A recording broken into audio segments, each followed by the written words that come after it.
வந்து எத்தனை தரிசனம் பார்க்கணும்? ஆமாம், புரியலாம் இசைக்கத்தர்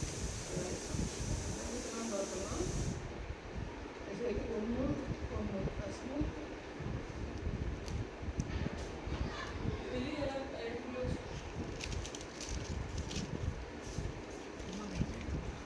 முப்பதாம் வருஷம் 4ஆம் மாதம் 5ஆம் தேதியிலே நான் கேபார் நதியண்டையிலே சிறைப்பட்டவர்கள் நடுவில் இருக்கும்போது சம்பவித்தது என்னவென்றால், வானங்கள் திறக்கப்பட நான் தேவ தரிசனங்களை கண்டேன்.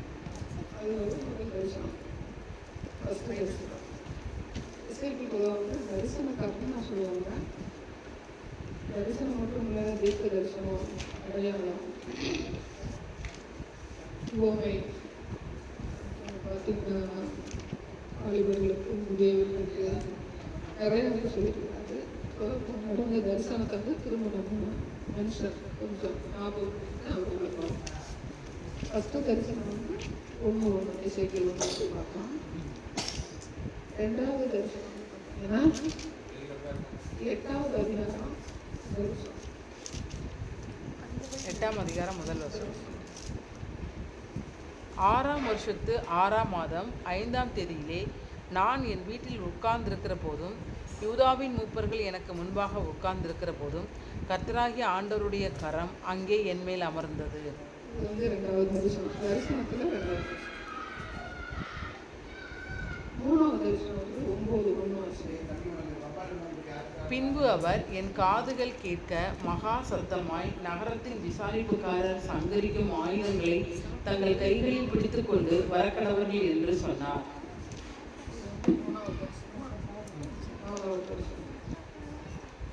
மூணாவது தரிசனம்.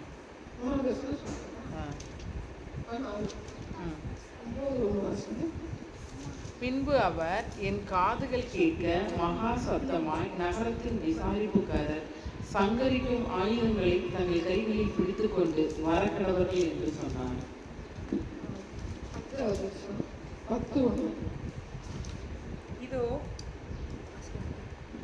இதோ கேருபீன்களுடைய தலைக்கு மேல் இருந்த மண்டலத்தில் இந்திரநீல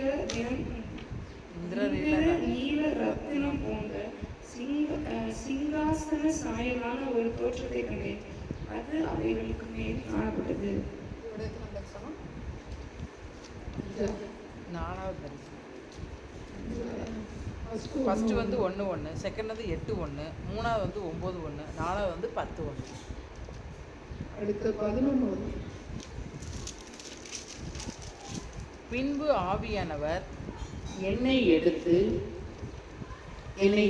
என்னை கர்த்தருடைய ஆலயத்தின் கிழக்கு முகமாய் இருக்கிற வாசலுக்கு கொண்டு போனார். இதோ அந்த வாசலின் நடையில் 25 புருஷர் இருந்தார்கள். அவர்களின் நடுவே ஜனத்தின் பிரபுக்களாகிய ஆசூரின் குமாரனாகிய யசனியாவையும் பெனாயாவின் குமாரனாகிய பெலத்தியாவையும் கண்டேன். வந்து 40:1.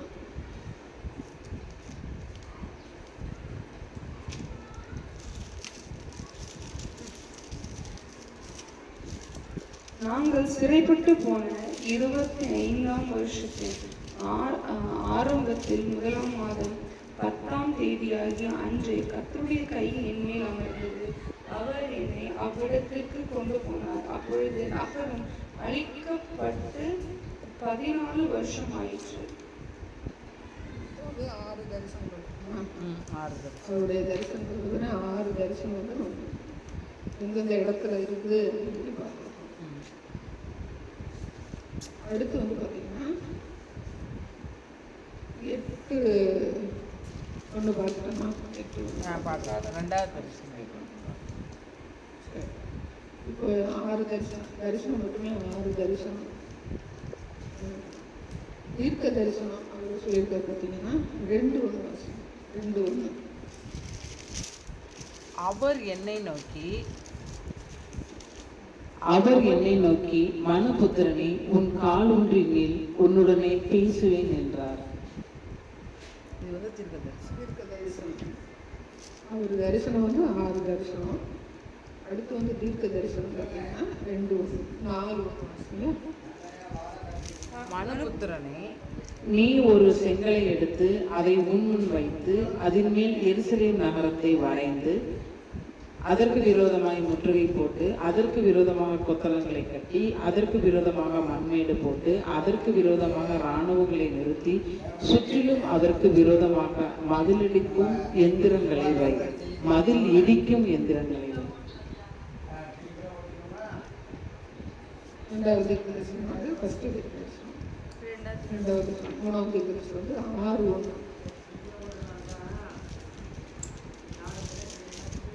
கர்த்தருடைய வார்த்தை எனக்கு உண்டாகி அவர் மனுபுத்திரனே, நீ இஸ்ரவேலின் பர்வதங்களுக்கு நேராக உன் முகத்தை திருப்பி அவைகளுக்கு விரோதமாக தீர்க்க தரிசனம் உரைத்து சொல்ல வேண்டியது என்னவென்றால். 3 தீர்க்கதரிசன செய்தி. அடுத்து வந்து பார்த்தீங்கன்னா 13.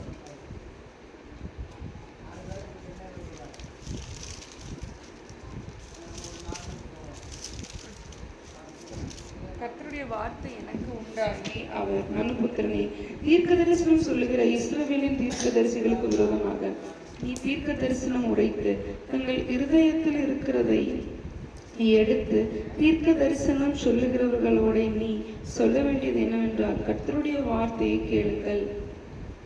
தீர்க்கதரிசன செய்தி வந்து 3 பார்க்கலாமா? 4 தீர்க்கதரிசன செய்தி அதான் 4. இன்னொன்று வந்து பார்த்தீங்கன்னா 25:1.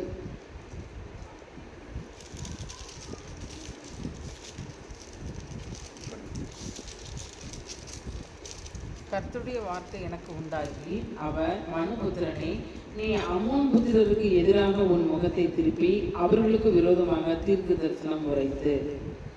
அப்படி 33:1. கர்த்தருடைய வார்த்தை எனக்கு உண்டாகி அவர் மனுபுத்திரனே, நீ உன் ஜனத்தின் புத்திரரோட பேசி அவர்களோட சொல்ல வேண்டியதாவது, நான் தேசத்தின் மேல் பட்டயத்தை வர பண்ணுவேன். தேசத்தின் ஜனம் தங்கள் எல்லைகளில் உள்ள ஒருவனை அழைத்து அவனை தங்களுக்கு காவற்காரனாக வைத்த பின்பு. 33 செய்தி வந்து எத்தனை சொல்லியிருக்கிறாரு?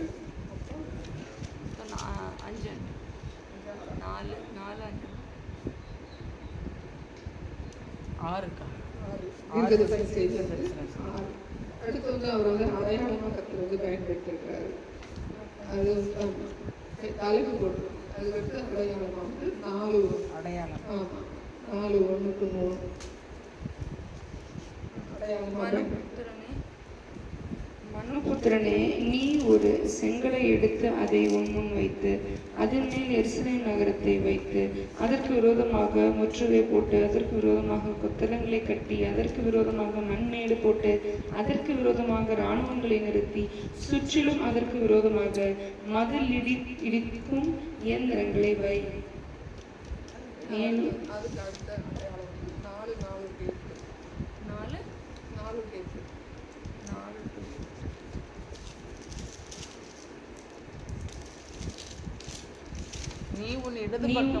நீ உன் இடது பக்கமாய் ஒரு கழித்து படுத்து அதன் மேல் இஸ்ரவேல் வம்சத்தாரின் அக்கிரமங்களை சுமத்திக்கொள். நீ அந்த பக்கமாய் ஒரு கழித்திருக்கும் நாட்கள் இலக்கத்தின்படியே அவர்களுடைய அக்கிரமத்தை சுமப்பாய்.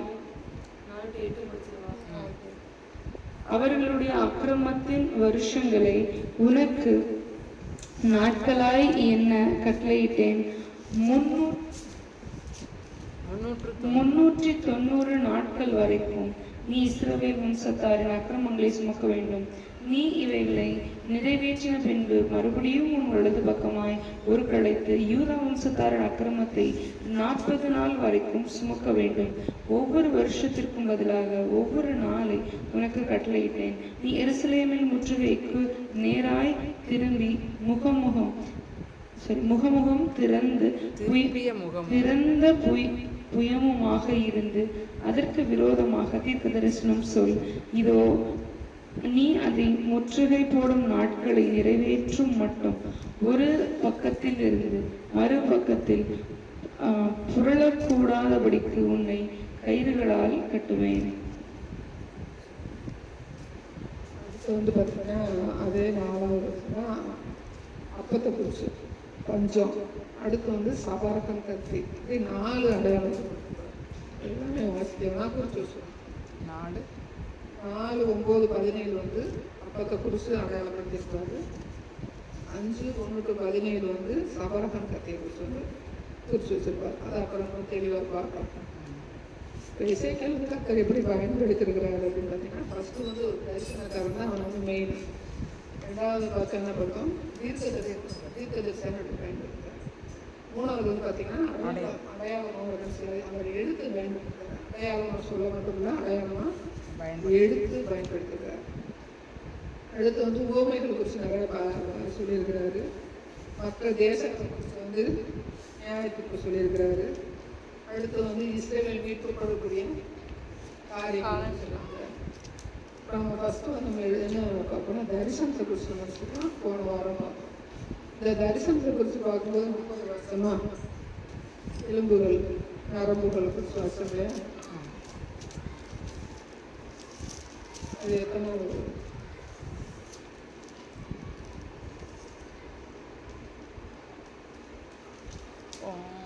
2ஆம் அதிகாரம் இல்லை எலும்புகளா 35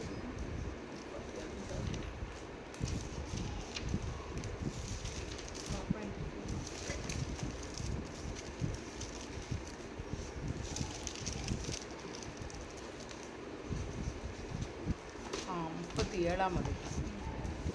37 அது அந்த எலும்பை உண்டாக்குறதாக்கா. 37 உள்ள தரிசனம் வந்து எப்பவுமே எப்படி நம்ம வந்து செய்தியோடு இணைக்கக்கூடாது. அது வந்து இஸ்ரவேலருக்கு உரியது.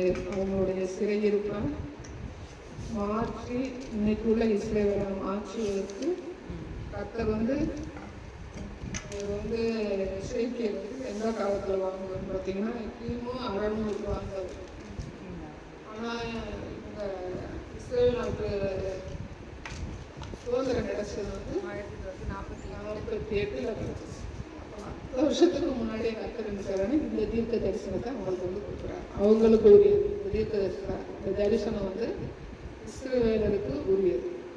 இதை வந்து நம்முடைய ரட்சிப்புக்கு நம்முடைய காரியங்களுக்கு எடுத்து என்ன செய்யக்கூடாது, செய்திகள் என்ன செய்யக்கூடாது, பயன்படுத்தக்கூடாது.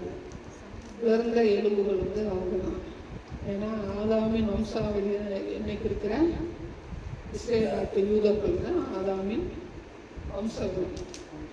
ஆமாம், ஆதாமின் வம்சாவளி. எப்படி வந்து உலர்ந்த எலும்புகள் சொல்லி சொல்கிறாரு, மென்ஷன் பண்ணுறாரு அப்படின்னு பார்த்தீங்கன்னா, ஆதாமில் எலும்புலேருந்து யாரும் ஏவாளும் ஏவாளை பார்த்து ஆதாம் என்ன சொல்கிறாரு, எலும்பில் எலும்பு என் மாம்சத்தில் மாம்சம்.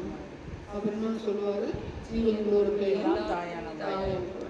இப்போ ஆதாமுடைய நேரடி வம்சம் அப்படின்னு சொல்லி இஸ்ரவேலை குறித்து நம்ம வந்து சொல்கிறோம். வேதத்தில் வந்து ஆதாரங்கள் நிறைய இருக்குது. எதுக்காக அவங்க மட்டும் நேரடி வாரிசு வச்சிருக்கிறாரு, அவரை ஆராதிக்கிறது. மாம்சீகத்தில் இயேசு கிறிஸ்து வர்றதுக்காக அவங்கள வந்து பிரித்தெடுத்தார்.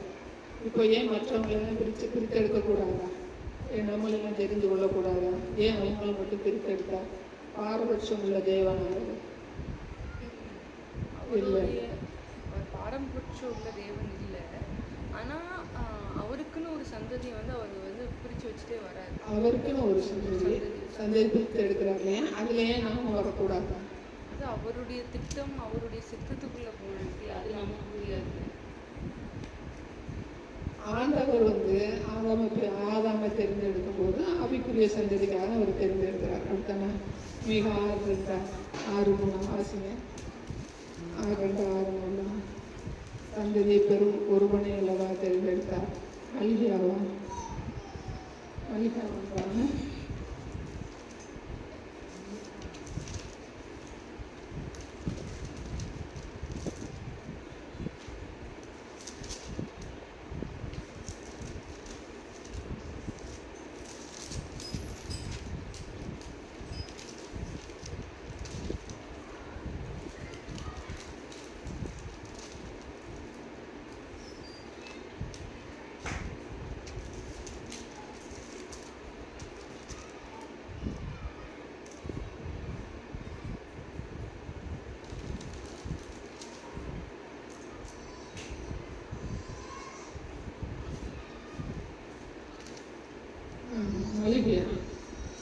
2:15 அவர்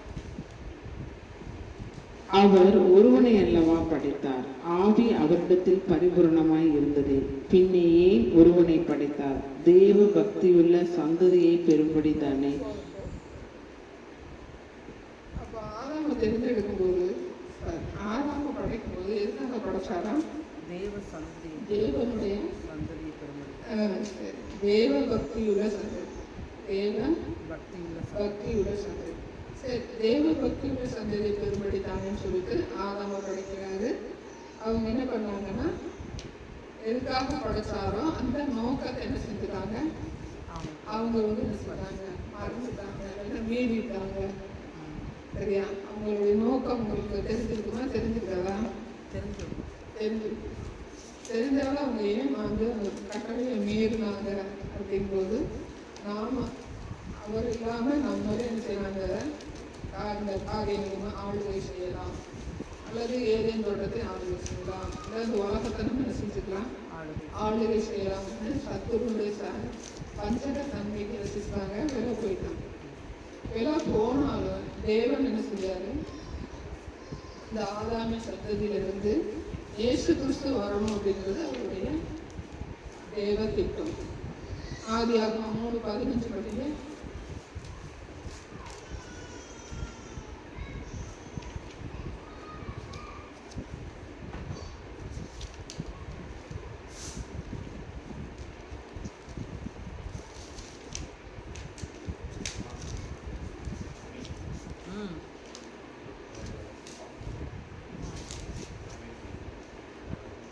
விசில் வரலைன்னா ஆஃப் பண்ணிவிட்டு விசில் வரலைன்னா எடுக்கணும், இல்லைன்னா எடுக்கக்கூடாது. ஆன்டிக்கு எடுத்து வச்சு, உனக்கும் ஸ்திரீக்கும் உன் வித்துக்கும் அவள் வித்துக்கும் பகை உண்டாக்கும். உனக்கும் ஸ்திரீக்கும் உன் வித்துக்கும் அவள் வித்துக்கும் பகை உண்டாக்குவேன், அவர் உன் தலையை நசுக்குவார், நீ அவர் குதிங்காலை நசுக்குவாய் என்றார். 3:15 தானே. இது வந்து அவருடைய தெய்வ திட்டம். சரி, இப்போ சத்தம் வந்து ஆதாம வஞ்சிக்காம எதுக்கு ஏவாளை வஞ்சித்தாங்க? ஏவாள் வந்து அது ஸ்திரீ வந்து அது பழகி பெருகும்படிக்கு அவங்க தான் வந்து என்ன செய்கிறாங்க, அடுத்து சந்ததியை பெருக்கிறவங்களா இருக்கிறாங்க. லேடி தான் அவங்க வந்து சபைக்கு ஒப்பிடுறாங்க. அதனால வந்து ஏவாளை வந்து என்ன செய்கிறாங்க, ஏவாளை வந்து பிசாசு வந்து வஞ்சிக்கிறாங்க. ஏவாள் ஒரு ஆதாம் சொல்கிறாங்க, ஜீவனுள்ளவருக்கெல்லாம் தாயானவள். அப்போ மணவாட்டி சபைக்கு யார் வந்து ஜீவனா இருக்கிறாங்கன்னா ஏவாள் வந்து ஜீவனா. அதனாலதான் என்ன சொன்ன, பிசாசு வந்து டைரக்டா எங்கிட்ட வஞ்சிக்கிறாங்கன்னா ஏவாள் என்ன செய்யறான், வஞ்சிக்கிறான். ஆதாம வஞ்சிக்காம ஏவாளை போய் வஞ்சிக்கிறது மெயின் ரீசன் வந்து அவங்க தான் வந்து ஜீவன் உள்ளவருக்கெல்லாம் தாயானவர். மணவாட்டி சபைக்கு கர்த்தர் வந்து என்ன செய்யறாரு, எல்லாரையும் என்ன செய்யறாரு, தெரிந்தெடுக்க போறாரு. இப்போ தெரிஞ்செடுக்கணும்னா மூல காரணம் யாராக இருக்கணும், ஏவாளை வந்து நம்ம வஞ்சிக்கிறோம்னா என்ன செய்யலாம், முழு மனுக்குள்ள வந்து என்ன செஞ்சுக்கலாம், நாம வந்து பாவத்துக்குள்ள கொண்டு போயிடலாம் அப்படிங்கிறது அவனுடைய எண்ணம். அதனால என்ன செய்யலாம், ஏவாள் வந்து வஞ்சிக்கிறாங்க. ரெண்டாவது பார்த்தீங்கன்னா, மணவாட்டி சபைக்கு வந்து பெருசு பண்ணுகிற காரியங்களை வந்து பார்த்தீங்கன்னா நம்ம கண்கூட பார்த்தோம்னா எங்கேயுமே நமக்கு பெண்களுக்கு தானே இருக்குது.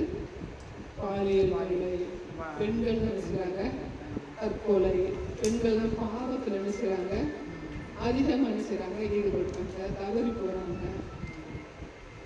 அப்போ இந்த எல்லா காரியங்களையும் பார்க்கும்போது மணவாட்டி சபைக்கு தேவன் ஆயத்தம் பண்ணுகிற இடத்துக்கு போகிறதுக்கு மூல காரணமான ஏவாளை தொட்டா எல்லாமே முடிஞ்சு போகும் அப்படிங்கிறது அவனுடைய விசுவாசனுடைய எண்ணம்.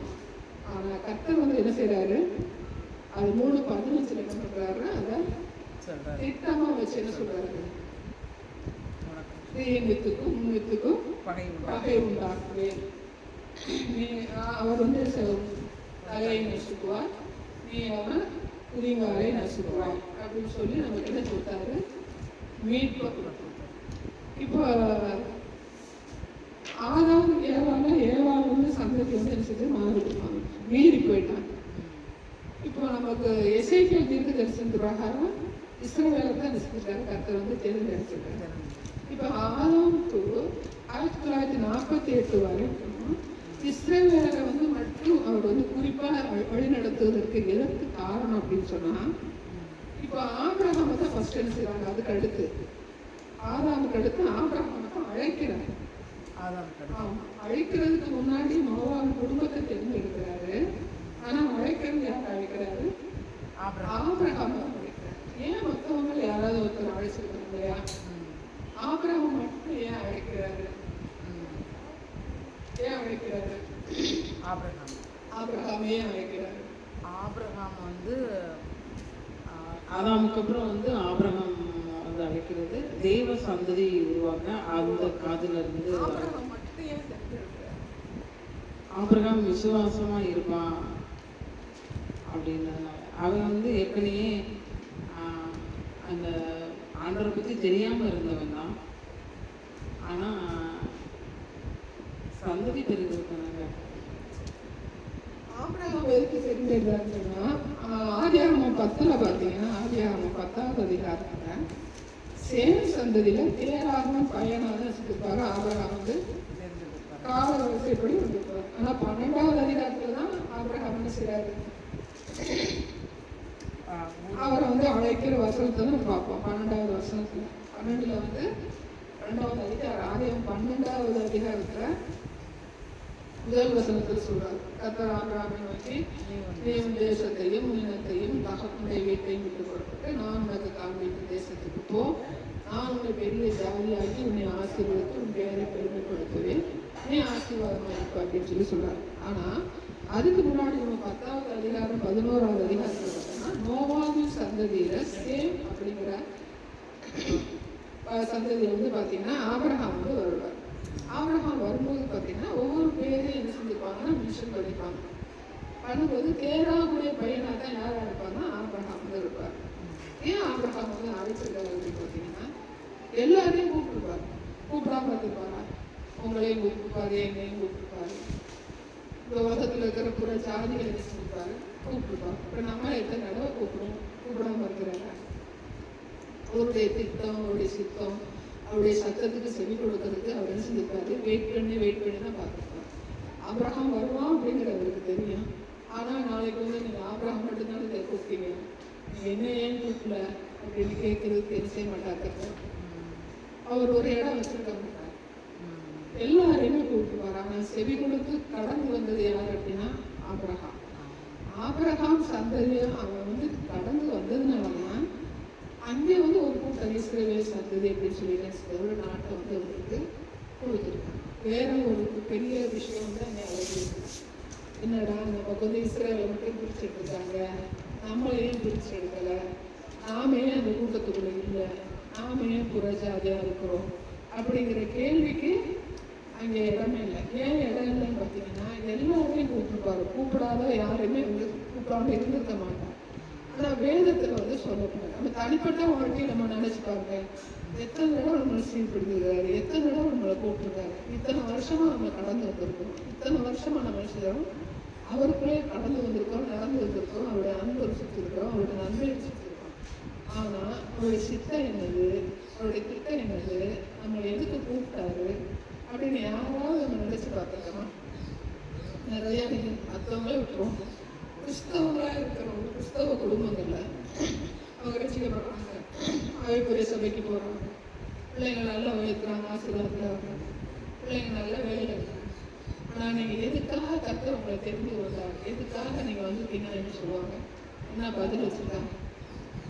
கர்த்தரை எங்களை ஆராதிக்க தேர்ந்தெடுத்தாரு, நாங்கள் ஆராதிக்கிறோம். ஆசீர்வாதமாக வச்சுருக்காரு, என் பிள்ளைங்க நல்ல இடத்துல இருக்காங்க, நல்ல வேலை பார்க்குறாங்க, நாங்கள் என்ன செய்கிறோம், எல்லா சர்வீஸுக்கு போகிறோம், காணிக்க கொடுக்குறோம். இதுதான் வந்து மெயினாக சொல்லுவாங்க. அப்படியே என்ன செய்ய மாட்டாங்க, என்ன எதுக்காக தெரிந்து கொண்டார், எனக்கு எதுக்கு இந்த பிள்ளைங்களை கொடுத்தாரு, எதுக்கு பாதையில் என்ன நடத்தினாரு, எதுக்கு எனக்கு உலகத்தை விட்டு பிரிச்சு எடுக்கிறாரு, இப்படிப்பட்ட ஒரு பாதையில் நடத்துறாரு எதுக்காக அப்படின்னு சொல்ல மாட்டாங்க. யாருக்குமே தெரியும். அப்படிப்பட்ட ஆட்கள் தான் இன்னைக்கு நிறையா இருக்கிறாங்க. ஆனால் பவுல் என்ன பண்ணாரு, கத்த தெரிந்தோட என்ன சொன்னாரு, என்ன செய்ய சித்தமாக இருக்கிறீர்கள். அந்த கேள்வி கேட்டது மட்டும் இல்லை, அவருடைய வாழ்க்கையை இப்படி பிரித்து ஆண்டவருக்காக அர்ப்பணித்து இன்னைக்கு யாருமே தொட முடியாத, தொடக்கூடாத, செய்ய முடியாத, யாருனாலுமே செய்ய இயலாத ஒரு பெரிய திட்டத்தை நமக்கு பைபிளில் கொடுத்துட்டு போயிருக்கிறார். அப்போ ஒவ்வொருத்தருக்கும் அப்படிப்பட்ட அழைப்பு இருக்குது, அப்படிப்பட்ட திட்டம் இருக்குது. ஆனால் நாம தான் என்ன செய்யறதில்ல, அது கேட்கறதில்ல, அதை கண்டுக்கிறதில்ல. ஆண்டவர் என்னை ரட்சித்தாரா, என் பிள்ளையை ரட்சித்தாரா, எனக்கு ஒரு நல்ல மனைவி கிடைக்க கிருபை செய்வாரா, அதுக்கடுத்து என்ன செய்வோம், ஒரு பிள்ளைங்க நல்ல பிள்ளைங்கள் கிடைக்கணும் தோணும், அதுக்கடுத்து என்ன செய்வோம், அவங்க நல்லா படிக்கணும், நல்ல வேலை கிடைக்கணும், அப்புறம் அவங்களுக்கு நல்ல குடும்பம், அப்புறம் பேரன் பேத்தி அப்படிங்கிற அந்த தாட்டு தான் போகும் ஒழிய இதில் இருந்து நமக்கு என்னை பிரித்து எடுத்தாரு, எதுக்காக என்னை பிரித்து எடுத்தாரு, எனக்குன்னு என்ன ஒரு திட்டம் வச்சுருக்கிறாங்க யாருமே சொல்லுற கேட்கறது கிடையாது. அப்போ ஆபிரகாமினுடைய சரித்திரம் அவன் என்ன நினைச்சான், ஏது நினைச்சாங்கிறது ஆண்டவருக்கு தெரியும். ஆனால் நமக்கு பைபிள் சொல்லப்படலாம். ஒவ்வொரு மனுஷனும் செஞ்சு பார்க்கறது, ஒவ்வொரு நாளும் கூப்பிட்டு இருப்பார். வெளிப்படுத்த என்ன சொல்றாரு, இவ்வளவு வாசப்படி என்று தட்டுகிறேன். அப்போ இந்த சத்தம் யாருக்கு, நம்ம நினைக்கிற ரட்சிக்கப்படாதவருக்கு உட்காரு ஏன் நடந்துட்டு இருக்கு அப்படி நம்ம நினைக்கிறோம். எல்லாருக்குமே இந்த சத்தம் செய்யுது புரியுது. நாம தான் என்ன செய்யறது கிடையாது, அதுல இருந்து வர்றது கிடையாது. அப்போ இந்த தீர்க்க தரிசனமானது இஸ்ரவேலுக்குரியது. எதுக்காக அந்த திட்டம் வேதத்தில் சொல்லப்படுது அப்படின்னா, ஆபிரகாமின் சந்ததி இஸ்ரவேலர் யார்லேருந்து வர்றாங்க அப்படிங்கிறது பெரிய விஷயம் இல்லை. ஆபிரகாம் தேவனுடைய சத்தத்துக்கு கீழ்ப்படுத்ததுனால அவனுக்காக என்ன செய்யறாரு, அவனுடைய சந்ததி என்ன செஞ்சாரு, பிரித்து எடுத்து இந்த நாட்டில் செஞ்சிருக்கிறாரு, இஸ்ரேலை உருவாக்கி வச்சிருக்காரு. இன்னைக்கு டோட்டலாக பார்த்தீங்கன்னா இஸ்ரேல் தேசம் ஆண்டவருக்கு பிரியமில்லாத காரியங்கள் செய்கிறாங்க. ஆனால் இன்னைக்கு நமக்கு ஆண்டவர் தெரிஞ்செடுத்த பின்பு புறஜாதியாக இருக்கிற நமக்கு நம்ம என்ன சொல்லிக்கிறோம், ஆவிக்குரிய இஸ்ரவேலர், ஈசாக்கின் சந்ததி அப்படின்னு சொல்லிக்கிறோம். அப்போ அவங்கள விட நம்ம விளையாட பெற்றவர்கள் அப்படின்னு சொல்லிக்கிறோம். அப்போ அன்னைக்கு ஆபிரகாம் அழைச்சதுக்கு அவர் என்ன செய்றாரு, மாம்சீக பிரகாரமும் இந்த உலகத்தில் இஸ்ரவேலர் வச்சிருக்கிறாரு. ஆனால் இன்னைக்கு நாம செவி சாய்த்ததுனால நம்ம இன்னைக்கு என்ன செய்யறோம், அவர்களை காட்டிலும் நம்ம என்ன செய்யறோம், மேலானவர்களாக இருக்கிறோம். ஆனால் இந்த மேலான நம்ம பிரித்தெடுத்த இந்த காரியம் என்ன செய்யணும், ஆண்டவருக்கு அர்ப்பணிச்சு அவருக்கு நம்ம என்ன செய்யணும் அப்படிங்கிற காரியங்கள் நம்ம மட்டும் இல்லை, ஒவ்வொருத்தருக்கும் என்ன செய்யணும், கற்றுக் கொடுக்கணும். இப்போ நான் கடந்து வந்துட்டேன், எனக்கு இதுதான் பாதனை, இதுதான் என்னுடைய தேவங்களோட பேசினாரு அப்படின்னு நான் மட்டும் போகிறது கிடையாது. எல்லாருக்கும் இந்த காரியத்தை செய்யணும், சொல்லணும், கற்றுக் கொடுக்கணும். ஓகேயா?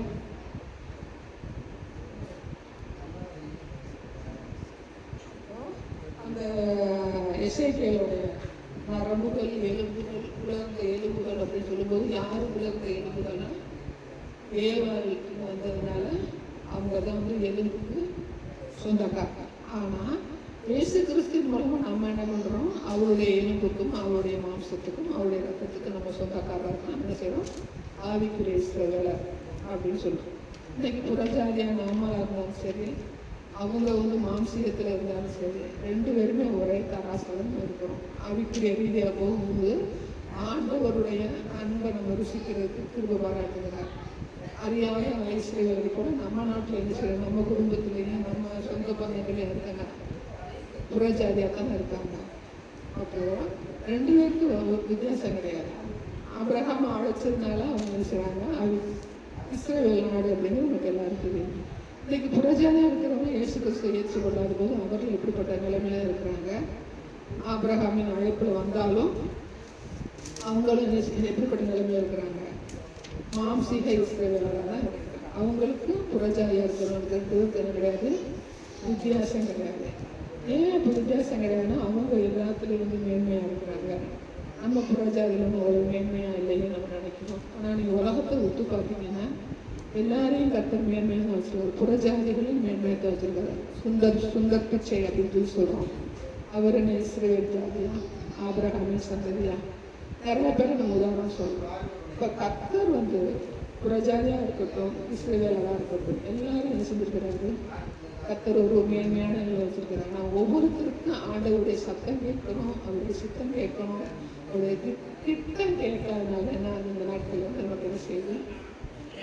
ஒரு வித்தியாசம் இல்லாமல் இந்த நாட்கள் கர்த்தர்கள் இருக்கிறவங்களும் அப்படிப்பட்ட நிலைமையில தான் செய்கிறோம் இருக்கிறோம். சரி, அடுத்தது தரிசனத்துக்கு போவோமா? தரிசனம் படிங்க. ரெண்டாவது தரிசனம் அக்கா. அவங்களுடைய தரிசனம்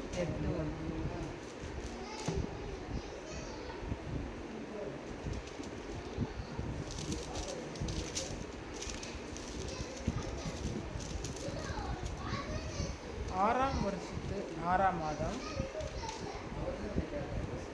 5ஆம் தேதியிலே நான் என் வீட்டில் உட்கார்ந்திருக்கும்போது யூதாவின் மூப்பர்கள் எனக்கு முன்பாக உட்கார்ந்திருக்கிற போதும் கர்த்தராகிய ஆண்டவருடைய கரம் அங்கே என் மேல் அமர்ந்தது.